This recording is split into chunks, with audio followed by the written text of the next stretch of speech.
welcome to Entourage.com's latest video. Today we have the pleasure of speaking with Sean Malarkey, the CEO and founder of Inspired Marketing, a famous marketing firm that brought you LinkedIn influence as well as Facebook influence and a series of other marketing strategies for social media, as well as the founder of Money Pillow, one of today's most downloaded business podcasts, are on its way to being #1.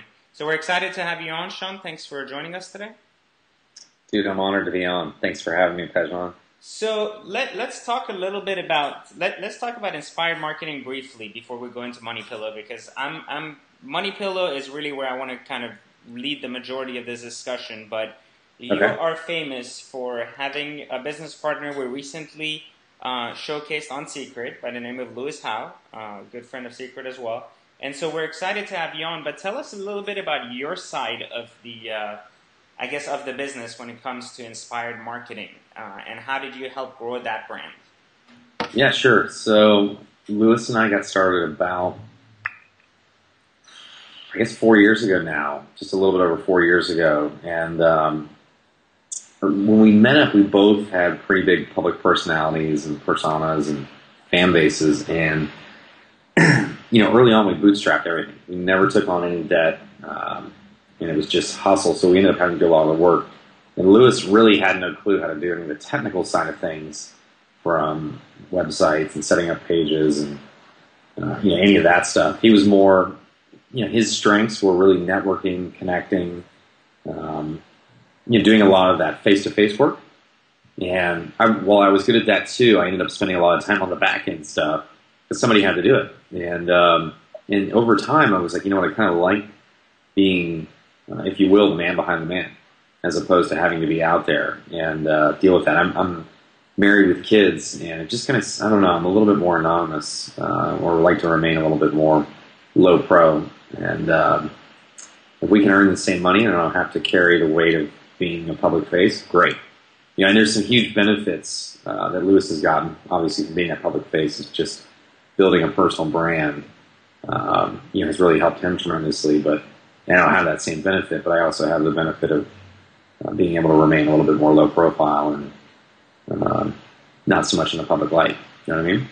Absolutely. So Inspired Marketing became pretty big when it got famous for LinkedIn influence, which was, I guess, one of the first real ways to market on LinkedIn and how to grow, your sales lead through LinkedIn. Yeah. So it's basically just a training on how to really reach a lot of different goals on LinkedIn, and that's could be anything from connecting, getting hired, getting found, building an audience, building an email list. There's a million different ways to use LinkedIn for business, and it can be used for business or to get hired, and it can be used really for any type of business. So the principles really apply. I'd say out of all the training for just about anything you want to do, about 75% of it will apply. So if you're in the online marketing space, or you have a consultancy, or you're looking to get a job, 75% of the training will apply to you, just different areas depending on what your goals are. So we kind of created this training, Lewis created this training that covered all of that. And it was really one of the first ones, and we did in my opinion, a great job in building out a really good site and really good training. Lewis is a great educator, speaks really well, easy to listen to, and gets you motivated to take action while you're going through the training. So just had a tremendous amount of success with that product. Okay, very cool. So how much revenue did that product generate? Because I think that's the biggest thing that makes you guys famous. I mean, it did really, really well, and I think you downplayed it there where you said, it was just kind of a first product, but it generated a lot of revenue. Can you share a little bit about the type of sales you guys generated from that? Yeah, that product is probably done, and to be honest, I've never really gone back and added it up. I think we've had it for 2.5 years. It's been in the marketplace, probably generated at least $1 million in revenue and sales, and probably closer to 1.5, if not even higher. And then on a daily basis, it generates about $700-800 a day in sales on a daily basis. So $1.5 million in sales from a $100 product, is that correct? Yeah. Okay. Yeah, and again, like every month, it does about another 20 to 30 grand. without any paid advertising, and that's all traffic that is just coming to us. So the next question that comes, and then we'll kind of get off inspired marketing. How do you do that? How do you make a $1.5 million profit in 2.5 years off of a $100 product? Like not even off of a $2,000-$3,000 product, which would make sense, but off of a $97 product. Yeah, and just to be transparent or clear, that wasn't all profit. That's just the sales. Right. 60 to 65% was profit. We pay affiliates 50% commission. They represent, a lot of the sales, but not all of them. So a lot of them don't have an affiliate commission. But how do you do that? It's a great question. So we built a pretty good network of affiliates early on, where we would reach out to people that we wanted to work with, guys that we knew that had an audience that would be interested in particular in any of our products, and we're not doing certain things.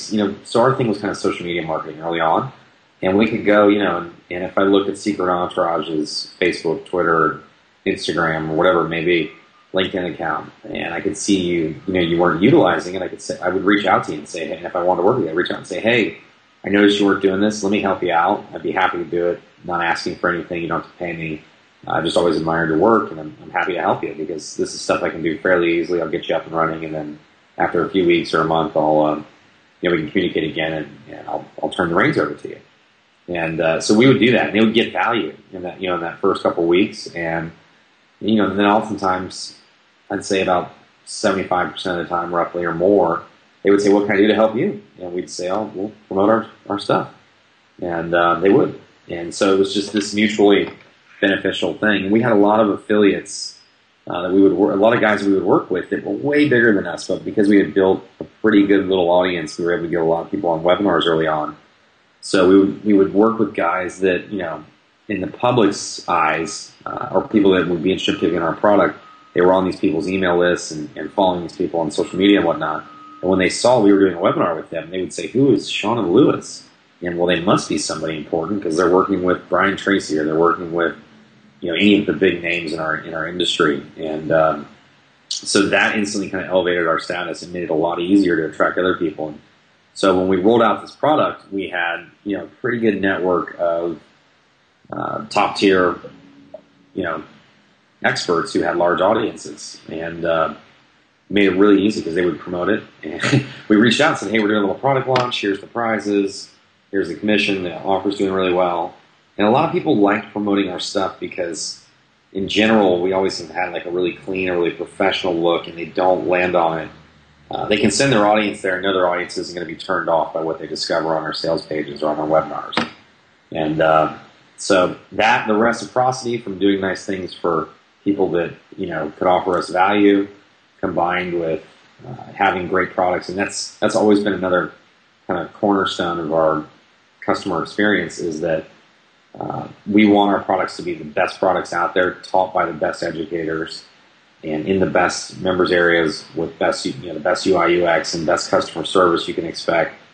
Just for an example, on the customer service front, when somebody orders one of our products, within 24 hours during business hours, they get a phone call from someone on their staff, making sure they have their login, their username and password, see if they have any initial questions from that first 24 hours, and letting them know how they can reach back out to us if they should need anything, and to say thanks. And nobody does that. Nobody does that, and our customers freak out. They're like, wow, you're not trying to sell me anything. This is great. I appreciate you.